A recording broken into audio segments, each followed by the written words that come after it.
오늘은 여호수아서 13장의 말씀을 묵상합니다.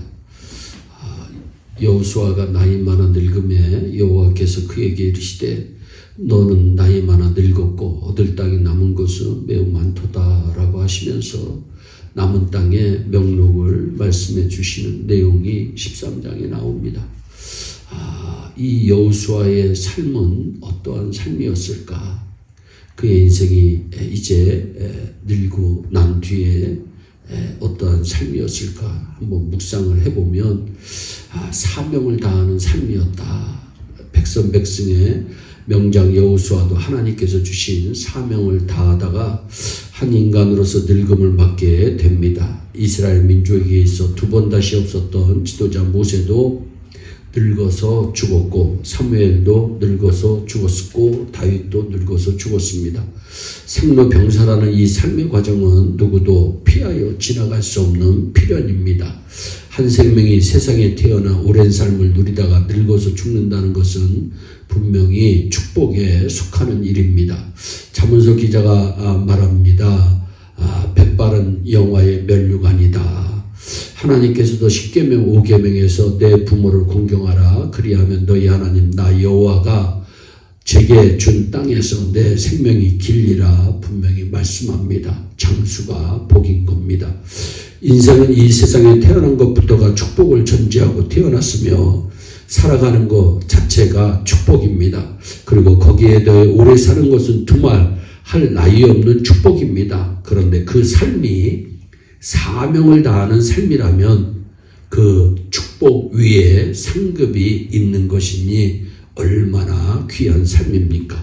또 여호수아의 삶은 어떤 삶이었냐? 충성을 다하는 삶이다 설명할 수 있습니다. 여호수아에게 주어진 사명은 가나안 땅의 정복과 그 정복한 땅을 모세의 위원에 따라 각 지파에게 분배해 주는 데 있었습니다. 그런데 여호수아는 이미 나이 많아 늙었고 얻을 땅에 남은 것은 매우 많았다고 성경은 말씀합니다. 사명자는 바로 이 점에 눌리고 쫓기는 경우가 있습니다. 할 일은 많은데 시간도 역량도 모자라는 형편입니다. 특히 주의 종들의 경우 교회 부흥도 시켜야겠고 교회 관리도 해야겠고 또 연합운동도 전개해야겠고 지역사회에도 열심히 봉사해야겠는데 역부족이니 너무나도 안타까운 일입니다. 여기에서 우리는 무엇보다도 하나님 앞에서 얼마나 최선을 다하고 충성을 다했느냐 하는 것이 언제나 문제로 대두됩니다. 그러므로 우리는 성취욕의 충족보다 최선과 충성에 더 역점을 두어야 합니다. 인생에게 완성은 없습니다. 오직 완성을 향해 우리 모두 달려갈 뿐입니다. 달려가다가 정지하는 거기가 완성입니다. 그런 의미에서 바울은 내가 이미 얻었다 함도 아니요 온전히 이루었다 함도 아니라 오직 내가 그리스도 예수께 잡힌 바 된 그것을 잡으려고 쫓아가노라 말씀합니다. 또 그런가 하면 다시 나의 떠날 기약이 가까웠도다. 내가 선한 싸움을 싸우고 나의 달려갈 길을 마치고 믿음을 지켰으니 후로는 나를 위하여 의의 면류관이 예비되었도다. 충성을 다하는 삶, 의의 면류관이 예비되어 있는 삶인 줄 믿으시기를 바랍니다. 여호수아의 삶은 또한 어떠한 삶이었을까? 복음을 땅끝까지 전하는 삶이었다. 가나안 땅을 12지파에게 분배해야 하는 것은 이미 오래전부터 결정된 상황이었습니다.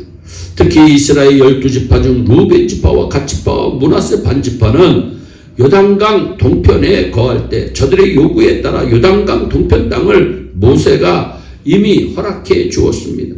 그러므로 요단강 서편에서는 나머지 9지파와 요단강을 건너간 므낫세 반 지파에게 나누어 주어야 합니다. 남은 땅을 남은 지파에게 나누어 주어야 하듯이 오늘날 우리에게도 나누어 가져야 할 남은 땅이 있습니다. 남은 땅이라기보다 취해야 할 땅이 엄청나게 많이 있습니다. 아직도 예수 안 믿고 죽어가는 영혼들이 얼마나 많이 있는지 모릅니다. 우리에게는 아직도 취해야 할 심령적 땅이 너무나 많이 남아 있습니다. 이 땅을 어수선히 점령하여 우리 모두 복음의 나라를 건설해야겠습니다. 그런데 오늘 말씀을 보면 여호수아는 이미 나이가 많아 늙어가고 있는 상황이고 가나안 땅은 아직 완전히 정복되지 않은 상태에서 가나안 땅 분배와 정착을 명령하고 있는 것을 볼 수 있는데 본문의 내용은 아직 정복되지 않은 땅의 경계들을 밝히고 있는 것입니다. 따라서 본문 말씀은 얼핏 보면 뭔가 앞뒤가 맞지 않아 보이는 듯한 말씀처럼 보일 수 있습니다. 왜냐하면 아직 정복하지 못한 땅을 포함해서 가나안 땅을 분배하도록 명령하고 있기 때문입니다. 정복이 완전히 이루어지지 않은 상태에서 땅 분배를 명령하신 것은 아직 해결되지 않은 일을 해결함에 하나님의 도우심을 의지하며 기도하도록 만들어 주기 위함입니다. 아직 정복되지 않은 땅을 분배 대상에 포함시키고 있는 것은 그 가나안 땅 정복과 정착이 확실하게 이루어지게 될 것이라는 것을 말씀하시기 위한 하나의 표현 방법입니다. 이 분배 명령의 마지막 부분인 6절 말씀을 보세요.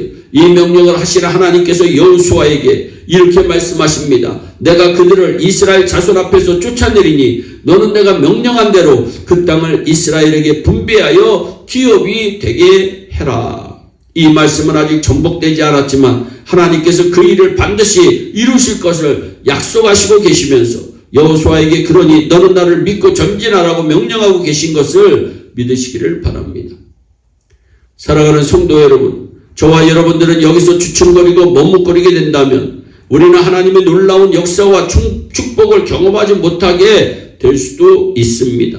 하나님을 믿고 전진해 나갔던 여호수아처럼 이제껏 우리 앞에서 놀라운 일을 행하셨던 하나님을 믿고 전진해 나간다면 하나님은 우리에게 놀라운 능력을 보여주시며 놀라운 축복을 허락해 주실 것을 믿으시고 하나님을 믿는 믿음을 가지고 전진해 갈 것을 새롭게 결단하는 우리 모두가 되기를 주 예수 그리스도의 이름으로 축원합니다. 기도하겠습니다. 사랑의 하나님 참 감사합니다. 신자는 하나님 말씀 믿고 순종하고 주님 오시는 그날까지 천성을 향해 전진하는 인생인 줄로 믿습니다. 아버지 하나님께서 우리 예일의 성도들에게 전진하는 신앙을 허락하여 주시옵소서. 사명을 다하는 신앙을 허락하여 주시옵소서. 끝까지 충성하는 신앙을 허락하여 주시옵소서. 복음 전파에 하나님 우리의 생명을 다 바치기까지 할 수 있는 결단력 있는 믿음의 주인공들이 되게 하여 주옵소서. 감사하고 예수님의 이름으로 축복하며 기도하옵나이다. 아멘.